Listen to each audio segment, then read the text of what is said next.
Welcome everybody to Extreme Power No Handling Autocross, and today we're dealing with the 1972 Hoonigan Chevrolet Napalm Nova. Now this is a 1050 horsepower, 944 pounds-feet of torque from a gigantic 9-litre twin turbocharged V8 engine, and the car itself weighs 3,698 pounds.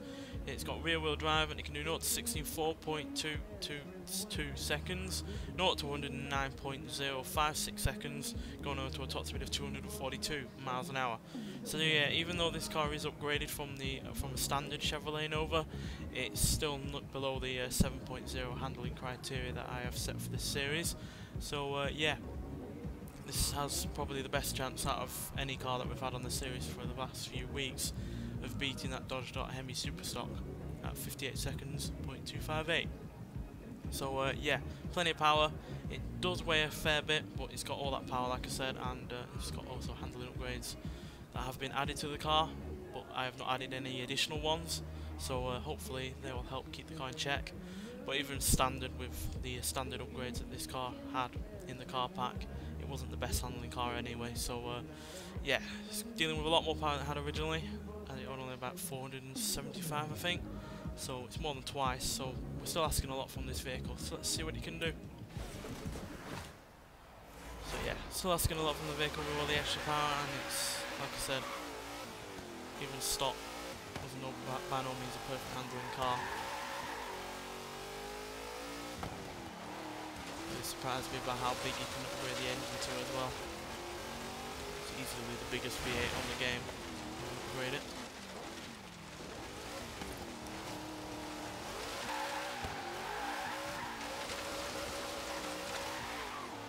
Still oversteer there. That is something we're going to have to keep in check for future laps.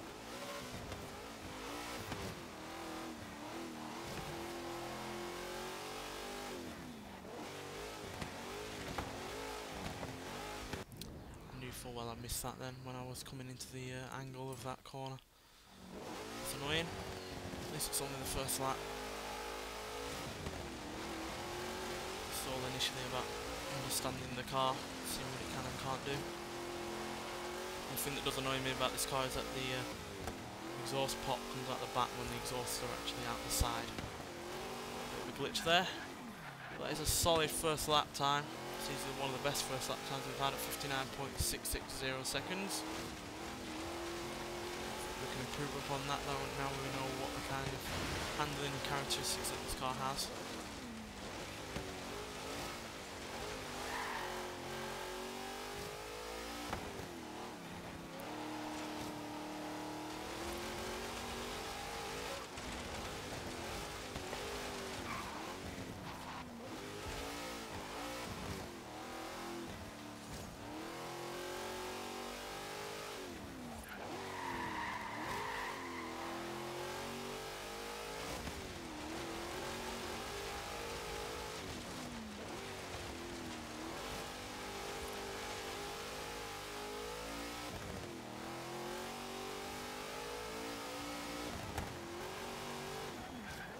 Well, beating the Dodge Hemi Superstock with a time of 57.824. See if we can improve upon that further.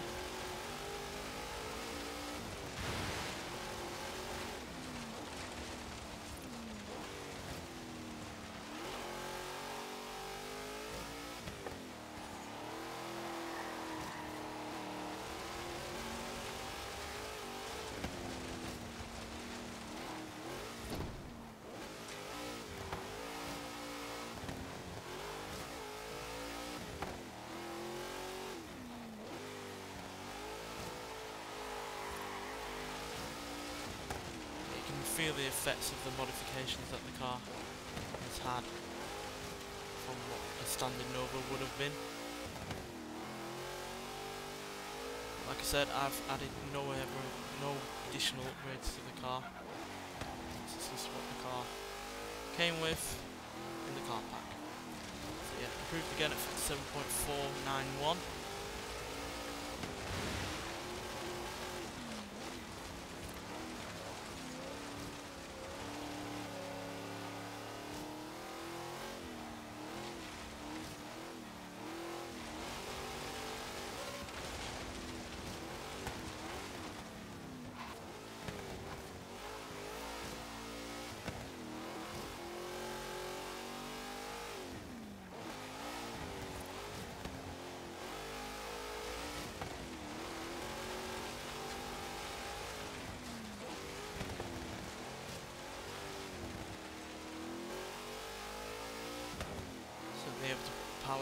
better than other vehicles that we've had on this series. Improvement again, 56.423.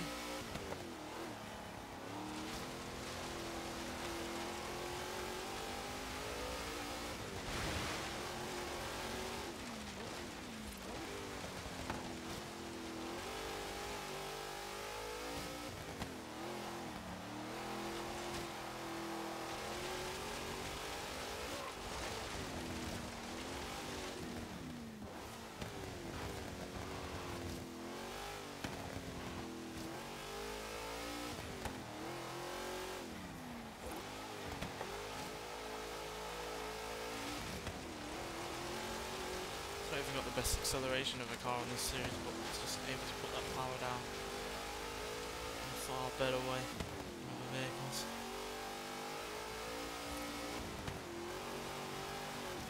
There's no improvement for that final lap, but 56 seconds, .423 is easily the best time I've had for a muscle car in this series, beating that Dodge Hemi Superstock comfortably by nearly 2 seconds. It's also beaten the likes of, it's actually the exact same time as the Jaguar F-Pace S, which is surprising considering how completely different the two vehicles are. One's an all-wheel drive SUV that's modern, and this is not a modern all-wheel drive SUV.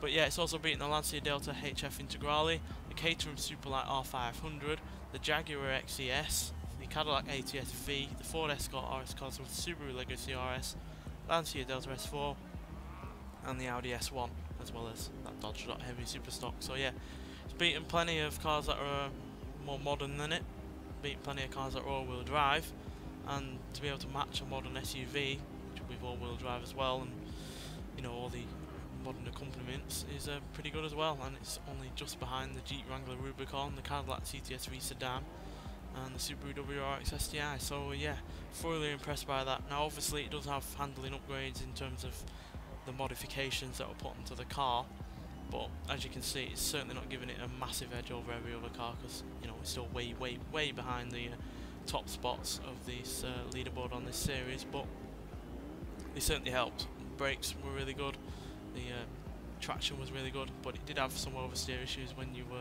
I was, you know, being a bit more aggressive with the throttle, which is something I had to keep in mind, because that rear end could break loose at any moment, and that is something I had to keep in check. Which is why I wasn't as fast as, you know, it could have been if I was in a better handling car. So yeah, not a perfect car, but just shows that a few modifications can make all the difference. And yeah, I'm sure if, you know, if we had the equivalent modified Dodge Dart or any other muscle car that we've had on this series before, they might well be able to do the same kind of time. But a few light modifications can make all the difference. And yeah, if you had a car that was fully upgraded handling wise with this kind of power in a vehicle like this, you would easily get to the top of this leaderboard, but it doesn't, and therefore that's why it's still a car that qualifies, and yeah, a car that I thoroughly enjoy nonetheless. Anyway, thanks for watching, and I'll see you in the next one. Bye.